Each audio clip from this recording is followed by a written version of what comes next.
Apa? Okey. Apa? Ketuk-ketuk dapur kampung. Hari ni ada ikan pari masak asam pedas.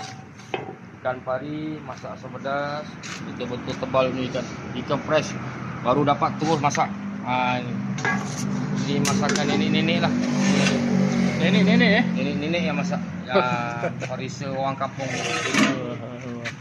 Sambal ikan pari. Kulit lembu.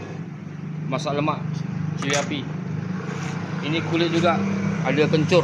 Kencur Kencur. Getik. Ayam goreng murah-murah aja. Ada yang RM1, ada yang RM2. Boleh. InsyaAllah. Kangkung pun ada. Masakan kampung. Ikan caru besar-besar. Harga lebih kurang aja. RM4 boleh, RM5 boleh. Ada hal. Semua tak ada mahal. Jadi ada di lapangan. Boleh datang.